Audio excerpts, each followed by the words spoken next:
ஓம் ஹர ஹர நம பார்வதீபதையே ஹர ஹர மகாதேவா. தென்னாருடைய சிவனே போற்றி,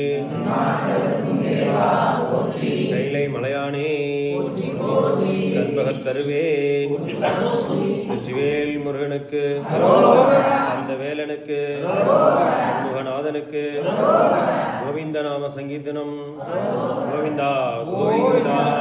மே நாராயணி தேவி நாராயணி லட்சுமி நாராயணி பத்ரி நாராயணி.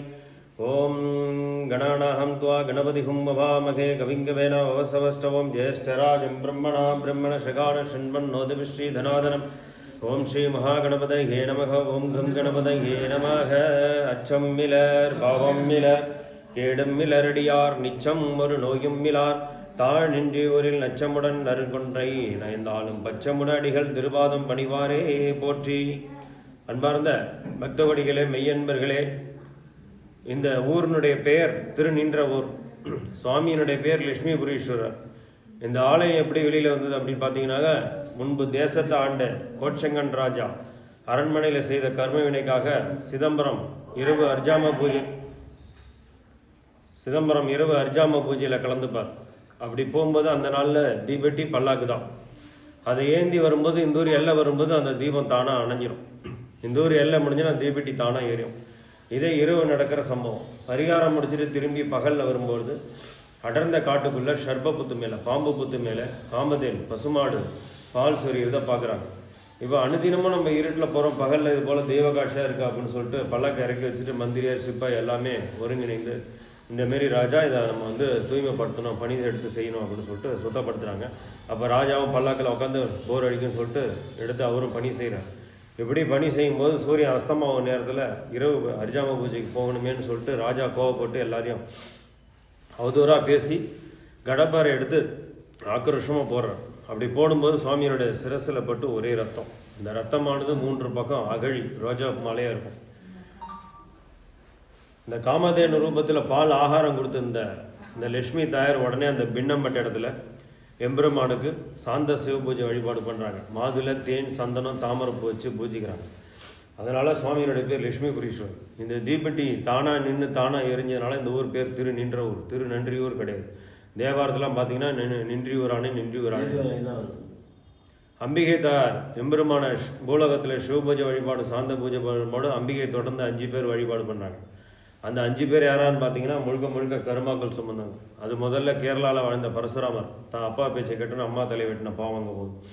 அடுத்து அகஸ்திய மாமுனிவர் அப்பா அம்மாவுக்கு செய்த கருமா. இந்திரன் பெண் சாபத்தால், குபேரன் கடன் கொடுத்துட்டு கருமாவை சுமக்கிறது. தெய்வேந்திர முனிவர் தவம் பண்ணும்போது காமத்தில் ஈடுபட்டு சரீர குஷ்டரம். அதெல்லாம் சுவாமி இங்கே நிவர்த்தி பண்ணுறாங்க. எப்படின்னு பார்த்தீங்கன்னாக்கா, இங்கே நவகரங்கள் சுயம்பு, காலபைரவர் சுயம்பு. நவகரங்கள் சுயம்பா பாவிக்க தருது லட்சுமி தாயார் எல்லாரையும் மும்மூர்த்தியும் மன்றாடி இவாளுடைய கர்மாக்கள் போகணும், என்னுடைய நாம விளங்கணும்னு இங்கே நவகரங்கள் அனைத்தும் மாறி இருக்கும். ஆகமப்படி பஞ்சாங்கப்படி இருக்காது. அடுத்து காலபைரவர் சுயம்பு. காசியில் எப்படி அவருக்கு பூஜை நடக்குதோ அது போல் இங்கேயும் நடக்கும். இது பரசுராமர் அகஸ்தியர் காலத்து கோவில், பழம்பெரும் கோவில். நம்ம எல்லாருமே அம்மா வழியில் வரோம். அந்த அம்மா வெட்டின பாவமே இங்கே போகுது. அதனால் பிறவி கர்மாக்கள் ஜென்மாந்த கர்மாக்கள்லாம் போகக்கூடிய ஸ்தலம். கேரளா அடிப்படையில் பூஜை. பரசுராமருக்கு தான் அம்மா வெட்டின பாவம் நீங்கனால அதன் அடிப்படையில் பூஜை. அது பாட்டாகவே இருக்குது. மொய்த்த சீர் 360 வேலி. அங்கேருந்து வந்தவங்களுக்கு எல்லாருக்கும் தங்கறதுக்கு இடம் 360 வேலி. 300 வேதிரனுக்கு 300 சிவாச்சாரன் திருமேனி. வேதிரனுக்கு ஒத்த பொன்மணி கலசங்கள் ஏந்தி ஓங்கு நின்றூர் உனக்களிப்ப பக்தி செய்த பரசுராமருக்கு பாதம் காட்டி நீதி கண்டடைந்தேன். சித்தவர் தானவர் வானவர் வணங்கும் செல்வத்தென் திருநின்றோரானேன். அதனால் பிறவி கர்மாக்கள் ஜென்மாந்த கர்மாக்கள்லாம் போகக்கூடிய ஸ்தலம். நீங்கள் எங்கேருந்து வரீங்க எப்படிங்கிறது எனக்கு இந்த ஆலயத்துக்குள்ளே, இந்த ஆலயம் இல்லை, எந்த ஆலயத்துக்கு போனால் நான் தன்னை உணர்ந்து உள்ளே போகணும். நம்மளுடைய குடும்ப சூழ்நிலைக்காக நம்ம செலவு பண்ணி பல வர்த்தனைக்கு எவ்வளோ பிரச்சனை. எனக்கும் பிரச்சனை இருக்குது, உங்களுக்கும் பிரச்சனை இருக்குது. பிரச்சனை இல்லாத மனிதர்கள் கிடையாது, புரியுதுங்களா? அவருக்கும் பிரச்சனை தான். இத்தனை பேருக்கும் நம்ம கவர்ந்து பண்ணுமே அப்படின்னு ஒரு தீபத்துக்கும் ஒரு ஒளி. அப்படி இருக்கும்போது எந்த ஆலயத்தில் காலை எடுத்து வச்சாலும் அந்த பேச்சை குறைச்சிருங்க. நமக்கு கொடுத்தது பகவான் தான் வாய், அவர் சிந்தனையாக சொல்லணும்.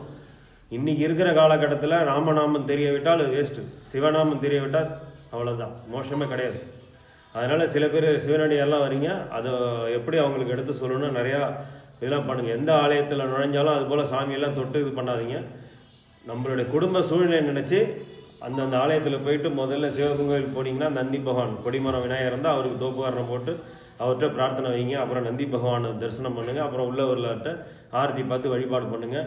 புரியுதுங்களா? அதுபோல் ஆலயங்களுக்கு போனாலும் சரி, அங்கே இருக்கிற சிவாச்சாரியன்ட்ட பூவை கொடுங்க. உங்கள் வீட்டில் நீங்கள் குளிச்சுட்டு விளக்க மடியாக ஏற்றுங்க, பூ சாத்துங்க, அங்கே உட்காந்து சஷ்டி படிங்க, சிவபுராணம் படிங்க. யாரும் உங்களை யாரும் டிஸ்டர்ப் பண்ண மாட்டாங்க. அதை வெளியில் வந்து கோயிலில் வந்து அதை காட்டாது. ஏன்னா அவங்க குளிச்சுட்டு அவங்க ஒரு அணு இதெல்லாம் கேரளா அடிப்படையில் பூஜை. நான் அளவே பண்ண மாட்டேன். இந்த ஆலயத்துக்கு வந்தால் பேசவே கூடாது, பேசினா வெளில போன்னு சொல்லுவோம்.